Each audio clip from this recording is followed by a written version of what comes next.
नमस्कार साथियों। ऐसा कोई दिन न गुजरता होगा जब कोई शिक्षक या कर्मचारी मुझे फ़ोन न करते हों कि ट्रांसफ़र की क्या खबर है या ट्रांसफ़र की क्या संभावना है, ट्रांसफ़र पॉलिसी कब आ रही है, ट्रांसफ़र से संबंधित कोई जानकारी है क्या। इससे पहले कि ट्रांसफ़र से जुड़ी कुछ खबरें बताऊं या संभावनाओं के बारे में चर्चा करूं, मैं यहाँ ज़रूर बताना चाहूँगा कि उत्तर प्रदेश बेसिक शिक्षा विभाग हो या माध्यमिक शिक्षा विभाग हो, ऐसे हजारों की संख्या में शिक्षक कर्मचारी हैं जो अपने घरों से काफ़ी दूर जॉब करते हैं। बहुत सारे तो ऐसे शिक्षक दंपत्ति हैं जो दोनों पति पत्नी न सिर्फ अलग अलग जनपदों में तैनात हैं बल्कि एक दूसरे से 500-600 किलोमीटर दूर कार्यरत हैं। और समस्या तो तब होता है जब इसी कारण उनके खुद के बच्चों का उचित देखभाल पालन पोषण नहीं हो पा रहा। कई महिला शिक्षक तो ऐसी हैं जिनके पति दूसरे राज्यों में जॉब कर रहे हैं, उनके पेरेंट्स इन लॉ कहीं दूर रहते हैं और वह महिला शिक्षक अपने बच्चों के प्रति जिम्मेदारी और अपनी नौकरी दोनों के बीच संतुलन बनाते हुए संघर्ष करती रहती है, जो बेहद मुश्किल भरा होता है। कई दफ़ा तो बूढ़े माँ बाप जो काफ़ी बीमार होते हैं, गंभीर रोगों से ग्रस्त होते हैं, उनके इलाज कराने की जिम्मेदारी शिक्षकों को निभानी पड़ती है। शिक्षक खुद को बेहद लाचार पाता है क्योंकि वे अपने घरों से सैकड़ों किलोमीटर दूर नौकरी कर रहे हैं और यह एक गंभीर समस्या है। तमाम शिक्षक आजकल इसी कारण काफ़ी तनाव और फ्रस्ट्रेशन में जीने को मजबूर हैं। बहुत ऐसे भी शिक्षक हैं जो अपने जॉब को छोड़ने को लेकर भी विचार करने लगे हैं या अवैतनिक अवकाश यानी लीव विदाउट पे पर जाना चाहते हैं। एक बड़ा कारण तो यह भी है कि शिक्षकों को दूसरे विभागों की तुलना में बहुत ही कम, बेहद कम छुट्टियां मिलती है। यहाँ तक कि अगर यूपी के शिक्षकों को मिलने वाले अवकाश की तुलना केंद्रीय विद्यालय के शिक्षकों को मिलने वाले अवकाश से करूं तो केंद्रीय विद्यालय में गर्मियों में 40 दिन का ग्रीष्मावकाश होता है, अक्टूबर में 10 दिन का ऑटम ब्रेक होता है और जाड़े में 20 दिन का विंटर ब्रेक मिलता है, यानी कुल 70 दिन का वकेशन लीव। जबकि यहाँ उत्तर प्रदेश में मात्र 40 दिन का अवकाश। शिक्षकों को बैंक कर्मचारियों की तुलना में भी बहुत ही कम अवकाश मिलते हैं। बैंक कर्मचारियों को तो महीने में 2 छुट्टी सेकेंड और फोर्थ सैटरडे का मिल जाता है। अगर सचिवालय कर्मियों से तुलना कर लिया जाए तो सचिवालय कर्मियों को हफ्ते में केवल 5 दिन काम करना पड़ता है।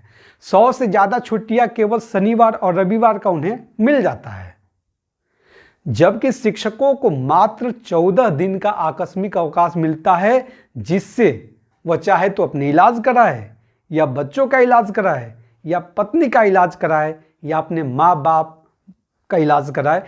इन्हीं 14 छुट्टियों के दम पे उन्हें रिश्तेदारी और सामाजिक दायित्वों का निर्वहन भी करना पड़ता है। सब कुछ उन्हें उन्हीं 14 दिनों में ही करना है और घर से कितना दूर है? सैकड़ों किलोमीटर। बहुतेरे ऐसे शिक्षक हैं जो अपनी रिश्तेदारी में पड़ने वाली शादियों में भी नहीं पहुंच पा रहे हैं, अपने गांव शहर के खास परिचितों पड़ोसियों के निमंत्रण में भी नहीं जा पा रहे हैं।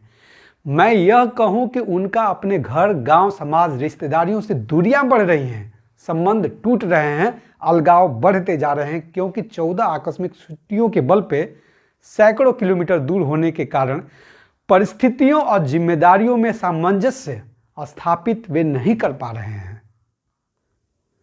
साल में 14 दिन का अवकाश और जिम्मेदारी अनंत, कितना सब कुछ जटिल है, केवल वही शिक्षक रियलाइज कर सकता है जो इससे रोजाना जूझ रहा है।